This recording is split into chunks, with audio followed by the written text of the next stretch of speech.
உன்னை அதிசயங்களை காண பண்ணுவேன்.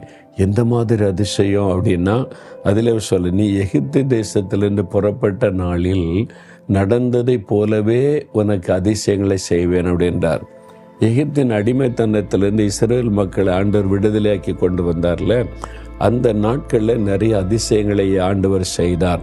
அதே விதமான அதிசயம் உனக்கு செய்வேன் அப்படின்னு சொல்கிறார். என்ன அதிசயம்? அது நிறைய இருக்குது. ஒரு 3 காரியத்தை உங்களுக்கு ஞாபகப்படுத்துகிறேன். முதலாவது, கடலை 2 பிளந்து அதில் வழி உண்டாக்கினார்.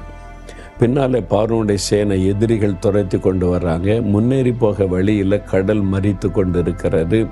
எப்படி இதை கடந்து போக முடியும்? செங்கடலை கடந்து போக முடியும்? ஆண்டவர் ஒரு அற்புதம் செய்கிறார். கடலை 2 பிளந்து அதுக்கு நடுவில் வழி உண்டாக்கி அக்கறைக்கு போகும்படி ஆண்டவர் செய்கிறார்.